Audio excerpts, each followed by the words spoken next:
How many NFL fans do we have out there? Just a couple. I know that. Well, we've got somebody very special.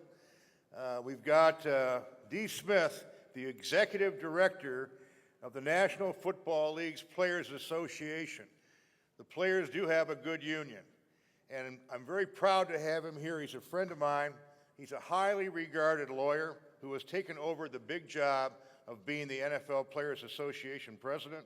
He's received numerous awards from the U.S. Attorney General's Award, the John Evans Trial Lawyers Award, and U.S. Attorneys Award Association.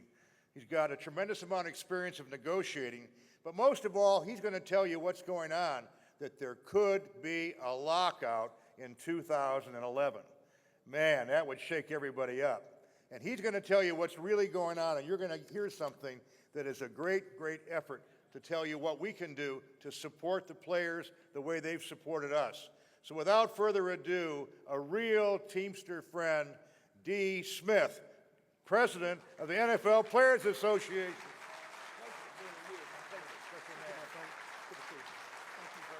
Thank you. Thank you very much.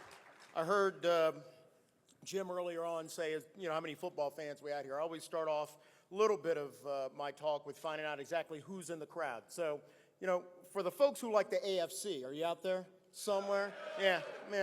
It's tepid. What about folks from the NFC? What do you have for them? AFC, you want another shot? Welcome to my union. Welcome to my union. It is a privilege to be here today, but first and foremost, I have to say, it's a privilege to be here in the House of Labor, because that's who I am, in the House of Labor. Thank you. Before I let you know what's going on in the football world, I'd be remiss if I didn't start off just saying a big thanks to your leader, Jim Hoffa. Many of you don't know the history between my union and the Teamsters, but I can tell you right now, as a student of history, the NFL Players Association wouldn't be here without the Teamsters. Would not be here without the Teamsters. When we went through our toughest fights in the early 60s, late and early 70s, when the owners made a decision that the NFL Players Association couldn't stay in the building they were occupying, that they froze up the credit that we had, one union came to our aid, the Teamsters. And I will tell you right now, Jim, there will never be a day where you won't need us. Wherever you are, we will be there. Whatever you need, we will be there. And I'd like to bring some bigger, faster guys with me. Is that all right?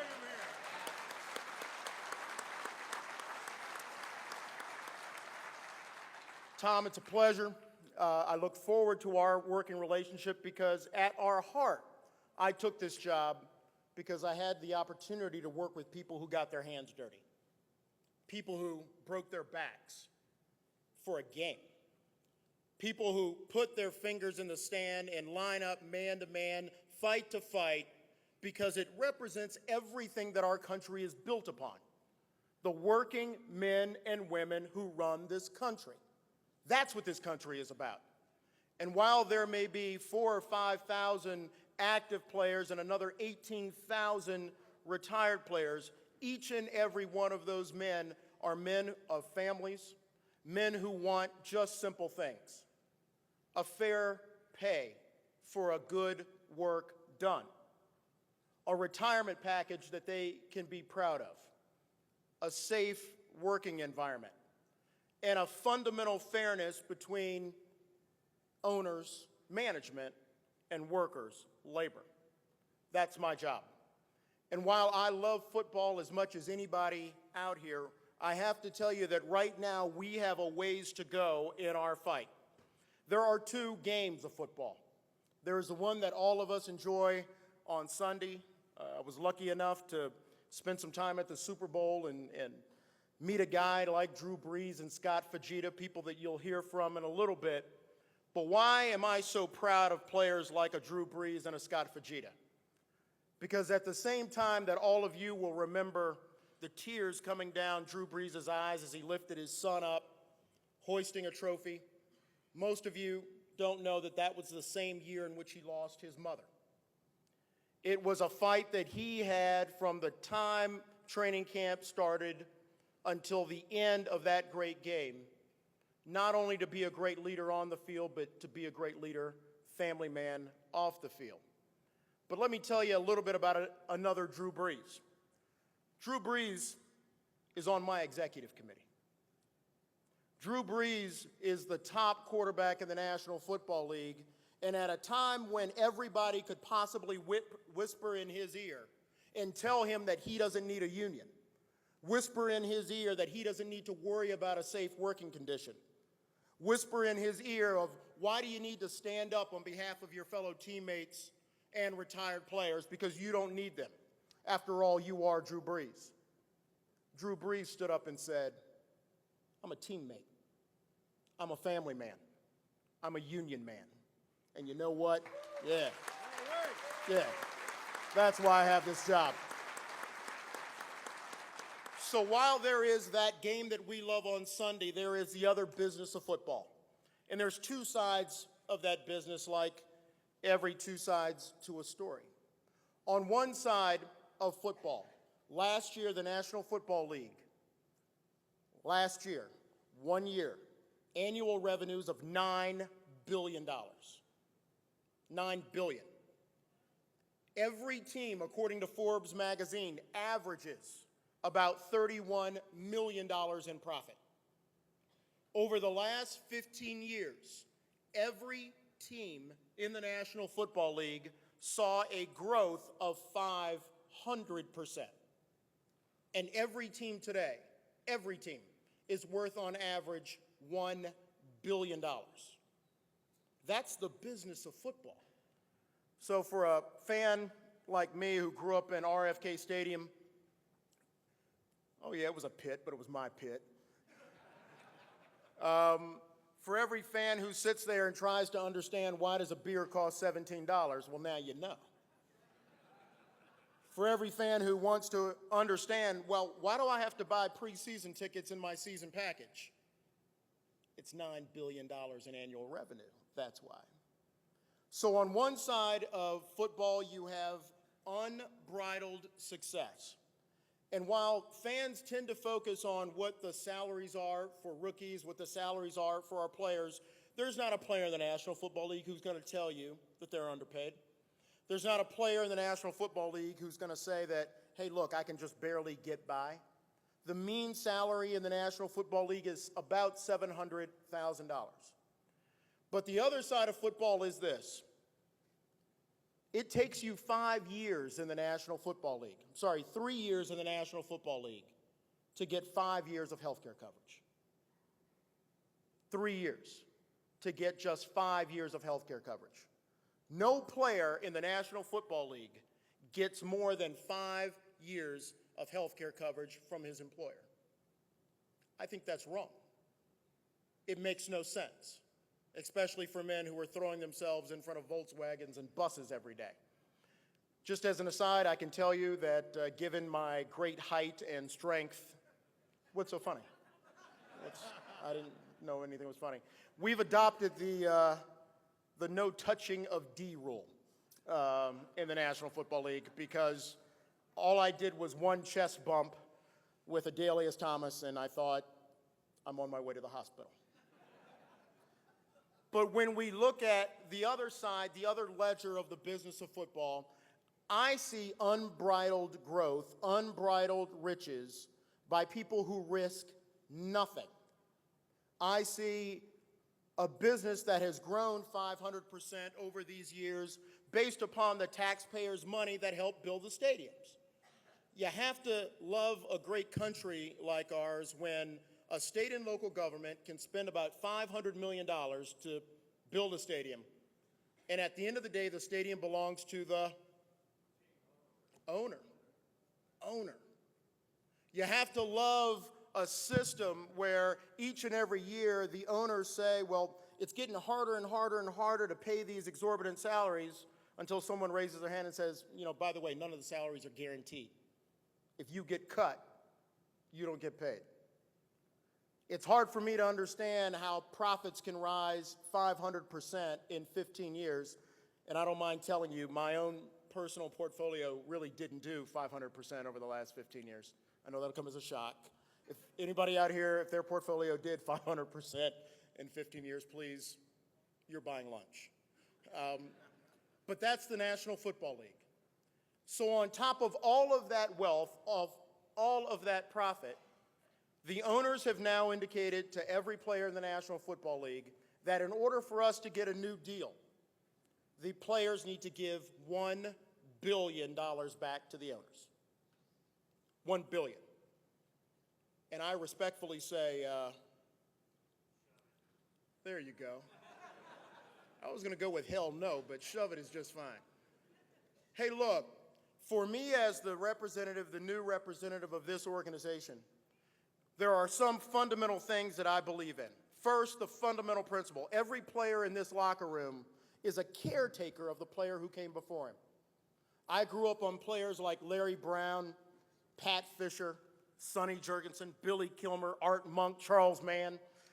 Those were the players of my era. I love the Santana Mosses. I love the Drew Breeses. But for every Drew Brees, I see a Fran Tarkenton.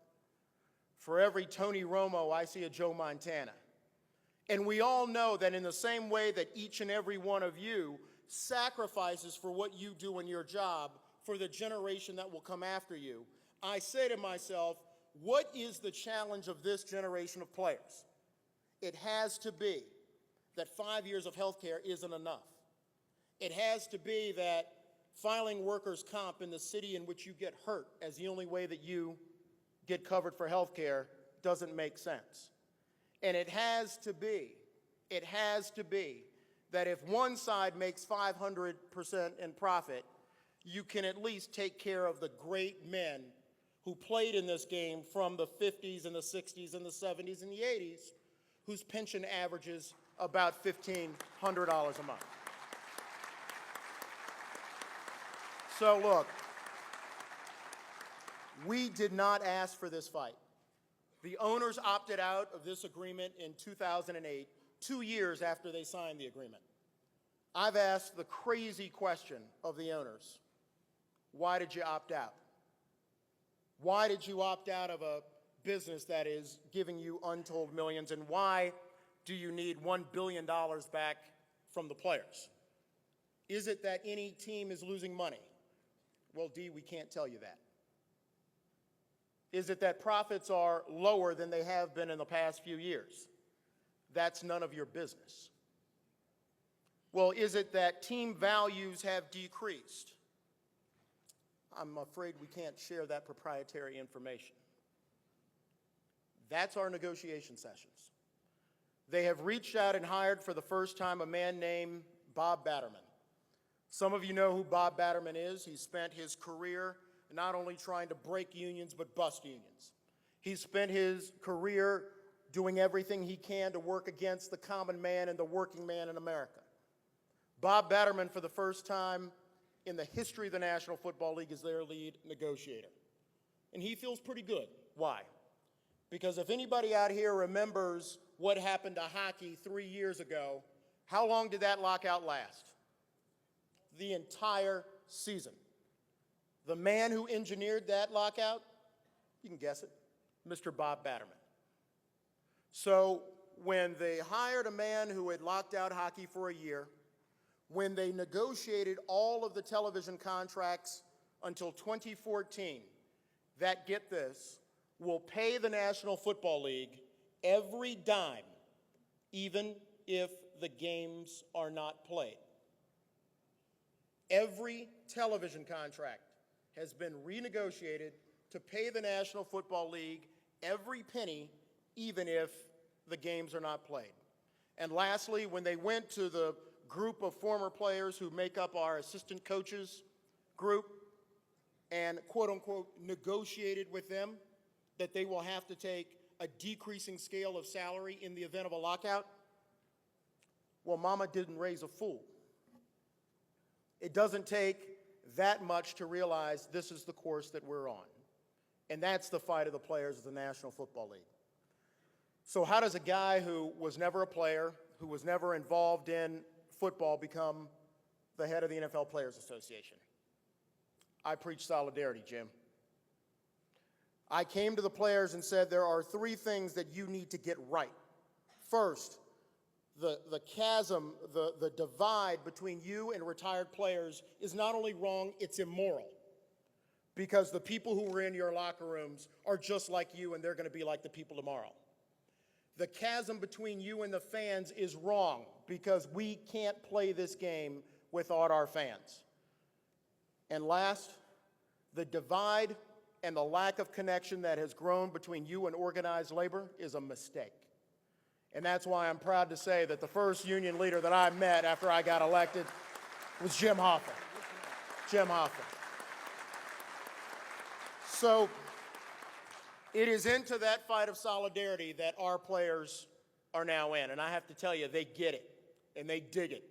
They understand that the fight that they have is not only for themselves and for their families, but it's going to be for the young men who come after them. So today I stand before you as a relatively new member of the House of Labor, but I didn't ask for a fight, but one's coming. And what I would want for you is for those same people who cheered for us for the AFC and the same people who cheered for us for the NFC. We love you as fans, but I ask you, stand side by side with us as fighters, because we need you in our stadiums. We need your voice. We need your support. And for the men who play this game, I'll tell you what I've told them. A lockout for you is going to cost you your paychecks. A lockout for you is going to cost your family health care. A lockout for you is going to cost you probably a third of your career, because every player in the National Football League, on average, plays only 3.6 years. And I'm proud of the members of my executive committee, men like Drew Brees and Scott Fajita, Kevin Mawai, because they all said, D, if this costs us our jobs, we're going to do it because it's right. But the men of this game also know that if you look at this fight as one starting at midfield, it expands beyond the hash marks. 40,000 people work in our stadiums. And at one time, those were maybe first or second or third jobs. But you all know in this economy, people who are working in those stadiums, for a lot of them, it's their 4th and their 5th job. For the people working in our parking lots, the first responders who guard our stadiums, the hotel and motel workers who put up with, get this, 90,000 hotel rooms a year off of football. And for the people in our restaurants and our service industries and our waste products industries, all of those people become victims of the lockout. Why? Because 32 men decided that they need an extra $1 billion. Well, that's not the America that I came from. That's not the way I was raised. And I'll tell you what, I'm happy to be in the House of Labor. I'll always be in the House of Labor. And I will always stand with you anywhere y'all have a fight, I promise you. The men of the National Football League will be with you. All right? All right. Thank you. Very good. We're going to give you an award. Don't laugh.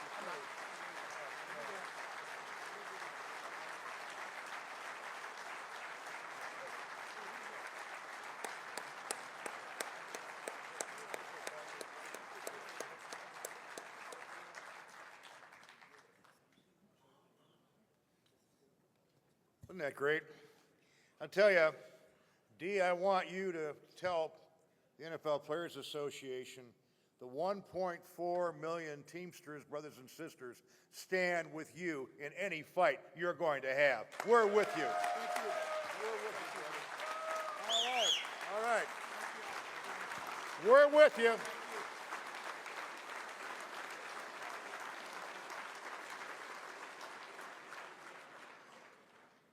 I've asked a few people to join me on stage. Dave Negrado from Teamsters Local 270 in New Orleans. Willie Smith of Joint Council 87, representing numerous southern states, including Louisiana.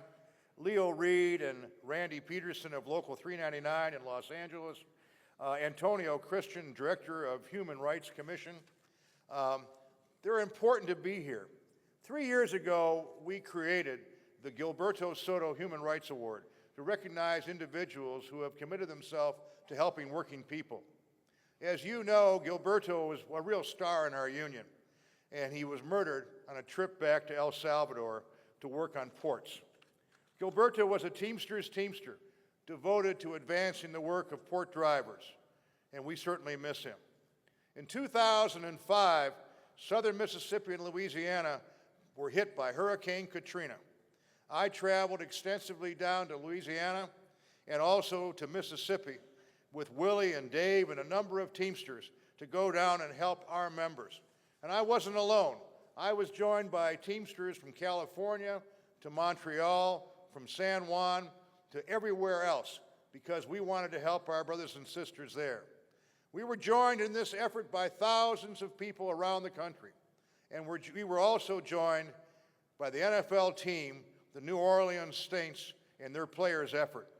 And I'd like to ask Dave Negrado to say a few words about what's taken place in New Orleans since Katrina. Come on up, Dave.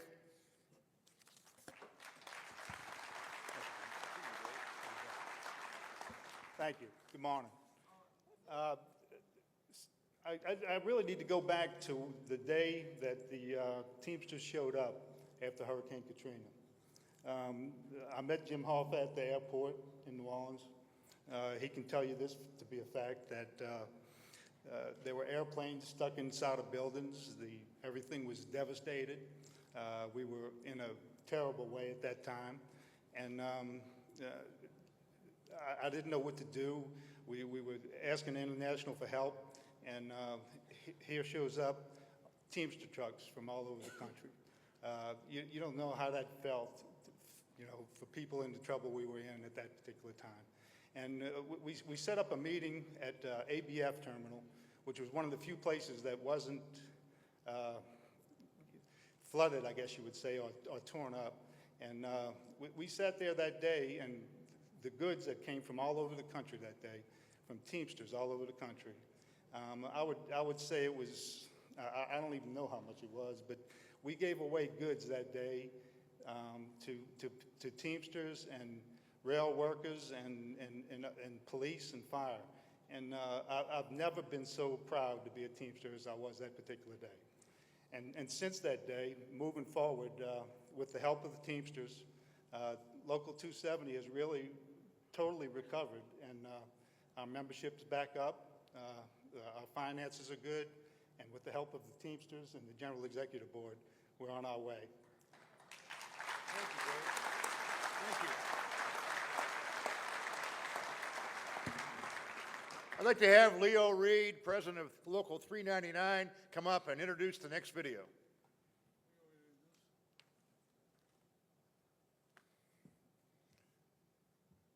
Somebody told me to wing it, so I'm up here. Because somebody said that Scott Fujita said some good words about Randy and I. So we support whatever Scott did. I haven't seen the video yet, but when it is shown, I'm sure you all will appreciate it. Thank you. Hey everybody, I'm Scott Fujita, formerly of the world champion New Orleans Saints, now a member of the Cleveland Browns. Obviously I wish I could be there in Vegas with you all this weekend, but I'm actually in Cleveland right now, working to try to bring a Super Bowl to the state of Ohio. I'm here today to accept this Human Rights Award from the Teamsters on behalf of the New Orleans Saints. Obviously this is an important award, and I'm honored and humbled to be here. I think it makes sense for me to accept this award for a number of reasons. First of all, I love the city of New Orleans. I've lived there the last 4 years. I was actually the first free agent signing to come to the Saints after Hurricane Katrina. So my wife and I decided to go there at a time when the city was just a complete mess. It looked like a bomb had gone off, and let's be honest, the football team was atrocious too. People thought we were crazy for going there, but I always sensed that there was a chance to be a part of something that was much bigger than football, and I'm glad we did it. And I think it's so great that y'all are recognizing the Saints organization and their role in the community there, because the organization in the last 4 years since Katrina has really stepped up to the plate. They've recognized their role, they've recognized their responsibility to the community, and they've embraced it. And trust me, I've played for a few different teams, and it's not like that everywhere, and I think that's commendable, and I'm glad you're recognizing that. I think it's also kind of a natural fit for me to be here today, because my brother, Jason Fujita, is actually one of your brothers. Jason's with the New Mexico Local 492, and I'm proud to say that, because since he joined the Brotherhood a few years back, his life has changed dramatically, and that's no exaggeration. And I'm so thankful to the way you all have brought him in and really treated him like family. Special thanks got to go out to a couple people. I mean, Randy Peterson, who's in the building with you today, he's probably the biggest bachelor at the whole convention, so you guys can't miss him. But Randy is the vice president of Hollywood Teamsters Local 399, and his son Jade, who's also a 399 and is my brother's captain down in New Mexico. I grew up across the street from both of these guys, and for them to bring my brother in, I'm so happy and thankful to them. Also to Leo Reed with 399 and to Patrick Reynolds Jr., who's actually my brother's boss. Thank you all so much for taking care of my brother. Ultimately, though, to the Teamsters Union, I want to thank you all for your tireless work to New Orleans, in New Orleans after Katrina. You really helped bring the city back from complete disaster. Listen, I'm proud to have worked in New Orleans. I'm proud to be the brother of a Teamster, and I'm recognizing how important that is. And I'm proud to be a union man. Thank you.